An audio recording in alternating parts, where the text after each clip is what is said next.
presentation on screen?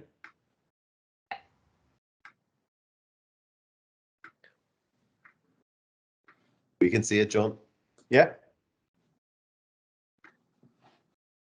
Okay, so afternoon, everyone. My name's John Lavery. I own BGA Architects and been delighted to be invited to give a short presentation on my architecture.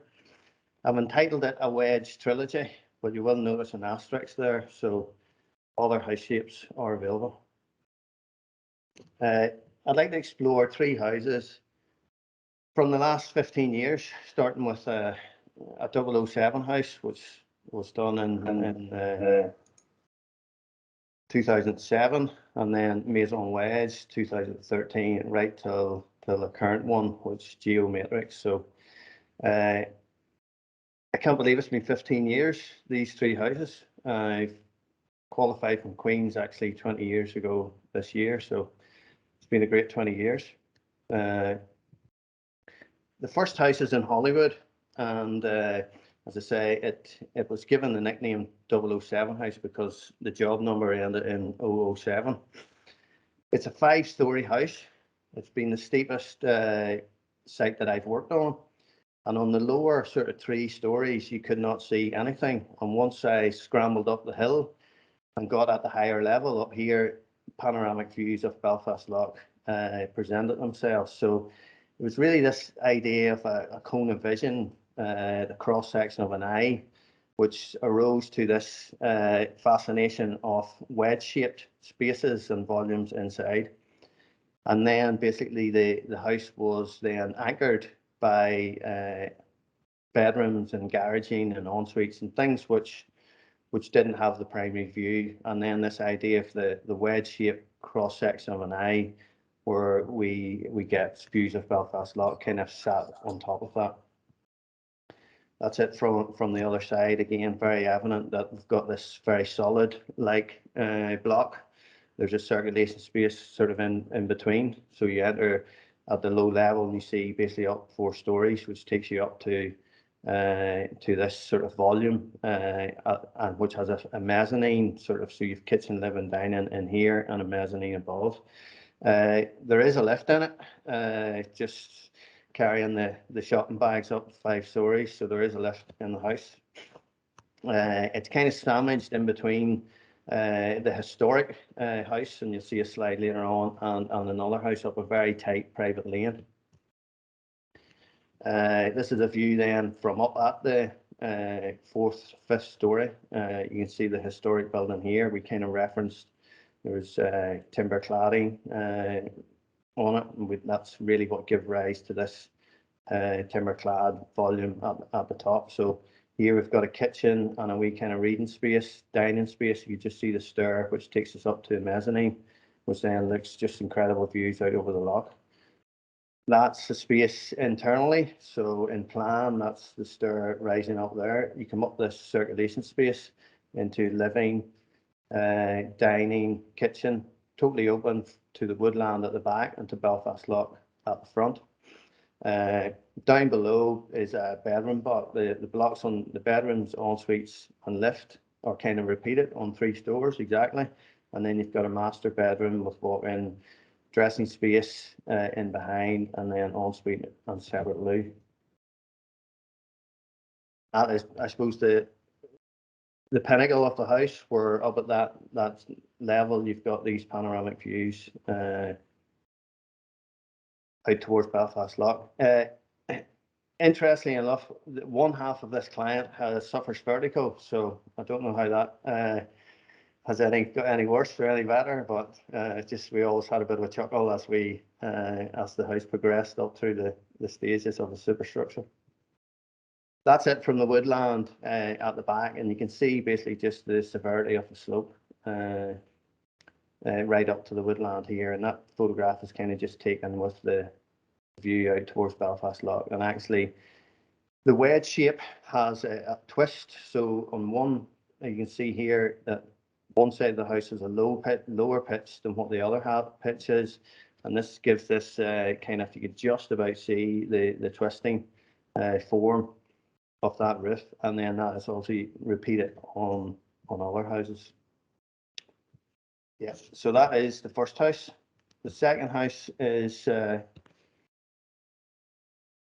Wedge, and it was really trying to explore again this wedge shape, monopitched forms in our countryside.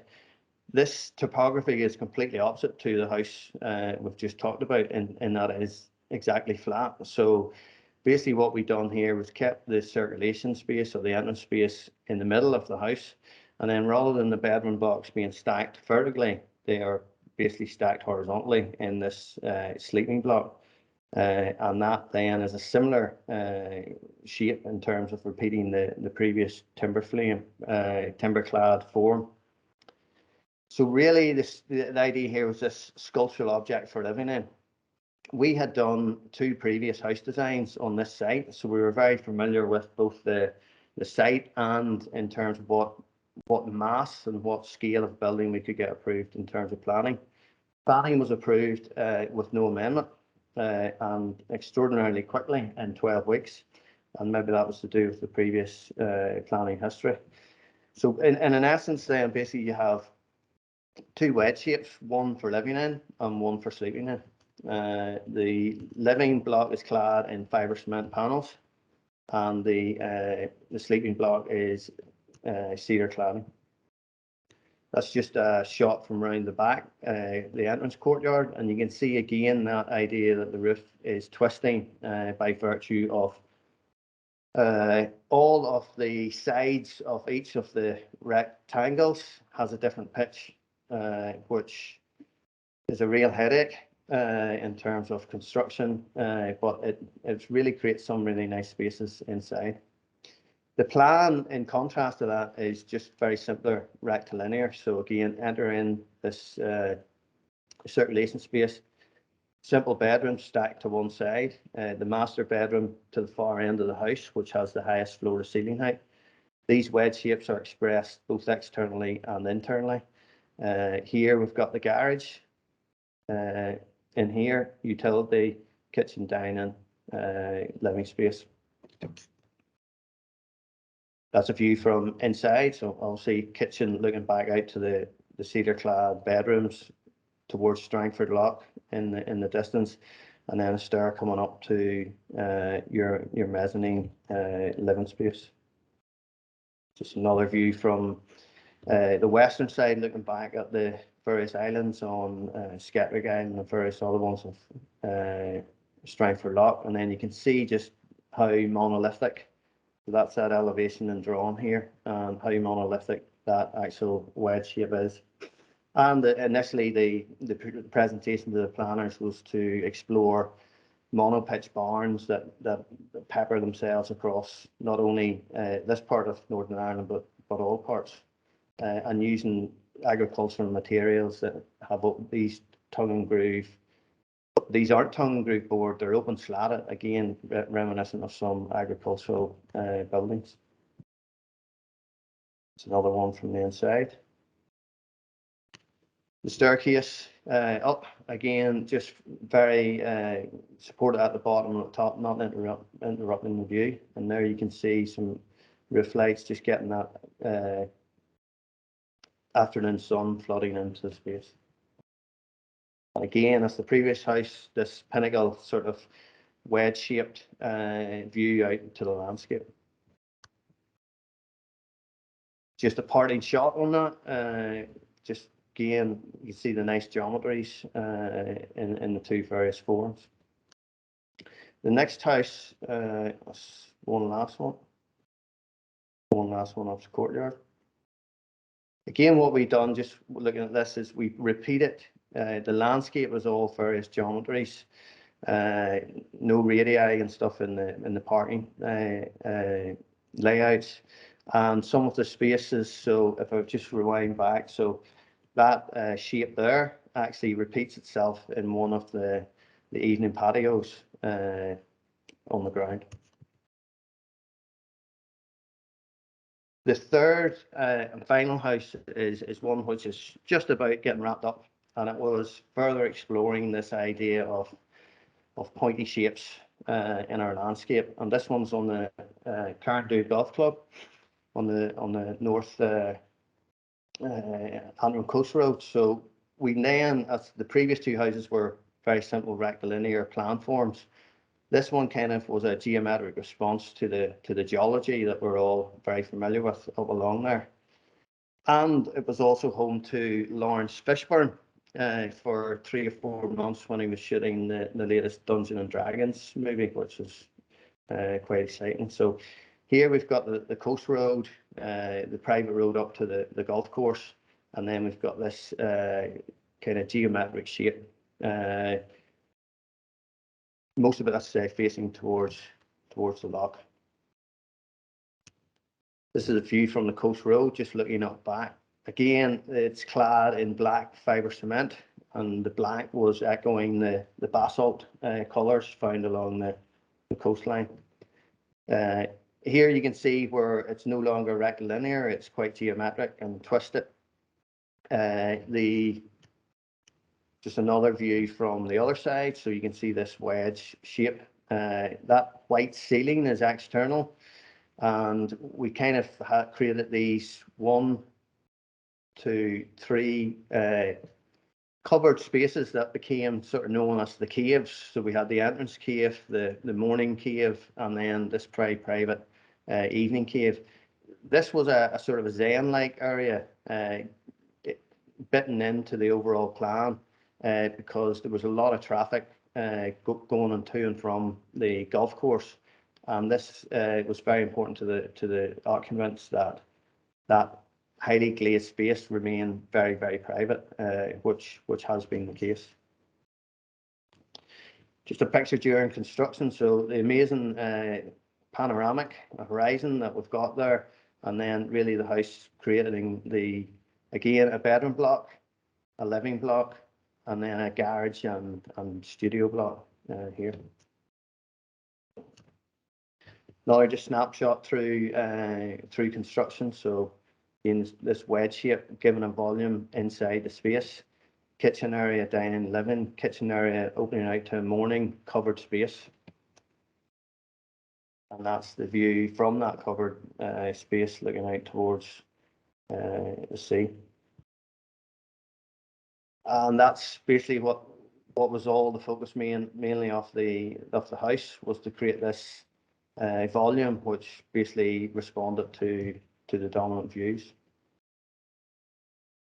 And the roof line became quite important. Some might call it the fifth elevation. So along here is the private road up to the golf course, and was to try and create again these sculptural forms which when viewed from a height, that the roof became an important feature of the house.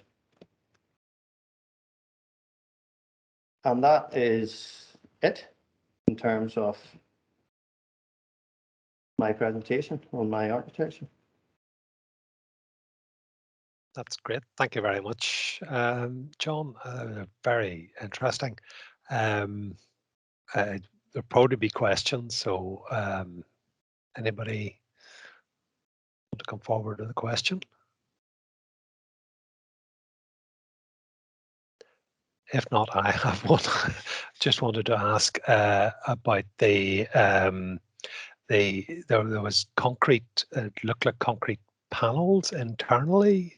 Is that correct? There seemed to be concrete with the markings on it. Yes. Yeah.